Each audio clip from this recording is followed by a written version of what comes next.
Hey everybody, a little different video here today.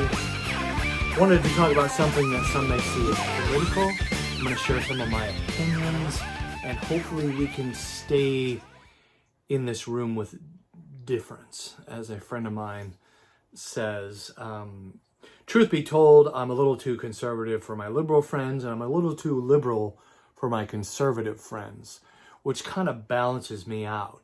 And if you watch my videos, maybe I'm someone that you like. And I think that one of the biggest problems in our country is we don't disagree well. We tend to otherize. We tend to say that person's over there, they're on that side, and I'm on this side. And we can't be in the same room with this tension, this cognitive dissonance. My mind goes to work really quickly to demonize someone that I disagree with. And I think that's one of the hugest problems with this country, is that we're in a stalemate with one another. We don't come to the table and work on things well. We'd rather either ignore it or demonize the person we disagree with. We want to label them, we're going to give them a name, and then put them in a box so that we can't move forward. If you disagree with me, I love you, right? I really do. And I even encourage the comments section. I just ask you to watch the video all the way through before you start going off, all right? Because a lot of people do that, and I'm just not going. If I detect that you haven't watched the whole video, I'm just not going to respond. If you're not subscribed to the channel, then, you're just kind of going off. I get that. I get that. But I'm not here to try and, say what I want to say so I can piss people off. I think the biggest thing about being punk today, about being a punk person, punk meaning countercultural, is to not otherize. I think punk rock today is really staying in the room with difference. Going off on people, yelling at people, otherizing, calling names. Everyone's doing that, all right? That's trendy because there's so much polarity and so much, especially in this country, the red, the blue. We can't, you got to pick a side, man. And then I can choose who you are based on those colors. And I think that's bullshit. And I'm going to use some adult language in this video. So this is, hey everybody, it's me, Russ, and I haven't put up a video in a little while. Heavy stuff on my heart and mind. I have some videos I've been editing, but just haven't been feeling it. And a big part of it is, just stuff going on in my country. And it's just devastating. Another school shooting. Another elementary school shooting with, 21 now, they said, dead kids. And it's not just that. Before this was a week ago. I'm dealing with, mass shootings here in the United States of America have become trendy. And listen, I'm an American guy, all right?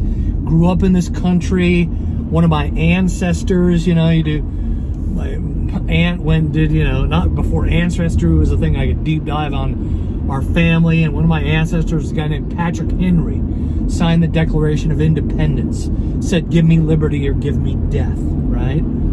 It's his famous quote. And I'll be honest, man, I'm kind of embarrassed to be a frickin' American today. And it's not because of gun control, all right? And some of you guys are going, oh, Russ is a gun control proponent. He lives out there in liberal Seattle. Listen, there's a lot of gun owners in Seattle. And Washington State is much like Texas in that regard. You get outside the cities, we love our guns, all right? I was raised around guns. My dad was in the military. My dad was in the Air Force. I lived on a military air base for a couple of years in Alaska, where there wasn't much to do but to shoot guns, all right? I know my way around a gun. I'm not anti-gun. But we've got to the point where this has become a public safety issue. And, Steve Carr said it so well. Steve Carr, the Golden State Warriors. I love that his energy that came out when he said something. He's not going to talk about basketball. For those of you who missed it, here it is. I'll play this for you. Since we left shoot around, 14 children were killed 400 miles from here, and a teacher. And in the last 10 days, we've had elderly Black people killed in a supermarket in Buffalo. We've had Asian churchgoers killed in Southern California. And now we have children murdered at school. When are we going to do something? I'm tired. I'm so tired of getting up here and offering condolences to the devastated families that are out there. I'm so tired of I'm tired of the moments of silence. Enough. There's 50 senators right now who refuse to vote on H.R. 8, which is a background check rule that the House passed a couple of years ago. It's been sitting there for 2 years. And there's a reason they won't vote on it, to hold on to power. So I ask you, Mitch McConnell, I ask all of you senators who refuse to do anything about the violence and school shootings and supermarket shootings, I ask you, are you going to put your own desire for power ahead of the lives of our children and our elderly and our churchgoers? Because that's what it looks like. It's what we do every week. So I'm fed up. I've had enough. We're going to play the game tonight, but I want every person here, every person listening to this to think about your own child or grandchild or mother or father or sister, brother. How would you feel if this happened to you today? We can't get numb to this. We can't sit here and just read about it and go, well, let's have a moment of silence. Yeah, go Dubs, Come on, Mavs, let's go. That's what we're going to do. We're going to go play a basketball game. And 50 senators in Washington are going to hold us hostage. You realize that 90% of Americans, regardless of political party, want background check, universal background check. 90% of us, we are being held hostage by 50 senators in Washington who refuse to even put it to a vote, despite what we, the American people, want. They won't vote on it because they want to hold on to their own power. It's pathetic. I've had enough. Here's a guy got out of a very emotional game and expressing emoting how he feels about our freaking country right now. This is happening. This is not happening like he said. Other countries, I have a friend that defected to Australia. Part of it is because he's in education, and that's another thing about this country. We don't tend to spend a lot of money on our teachers or give a crap about kids struggling with mental disabilities or, our fellow citizens struggling with mental disabilities, for that matter. Mental health coverage is deplorable in this country. Here in my state, we do have background checks, and we are pretty strict about our gun control laws for a reason. And, I'm not here to rah-rah on my state and what we've done with gun control. This is not even about gun control. It's not about what I think. And this is my point that I really wanted to make. And forgive me if I use some adult language in this very adult conversation, but some of you guys, I get it, and I've been you before in the past where it's not guns don't fly around shooting people. Russ, you're right. Insane people with guns shoot people. I have a friend who, again, military guy, knows how to do guns, knows how to take apart guns, knows all of the different brands, and you could take apart just about every assault rifle known to man. This guy knows his way around a gun, and he would say, we need people to know how to use a firearm before we give them one. We need people who are in a right state of mind before we give them a firearm. Listen, if you've been convicted of domestic violence, if you've got, exes with restraining orders against you, sorry, no more hunting trips for you. No more guns for you.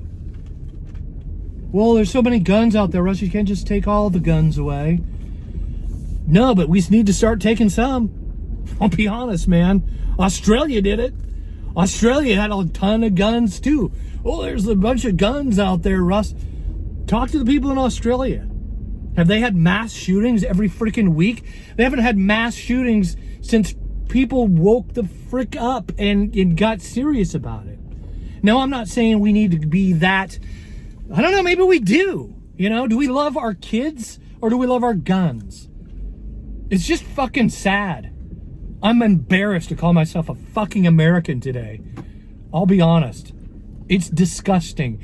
It's embarrassing at a deplorable, sickening, breaks my heart and makes my stomach hurt kind of level.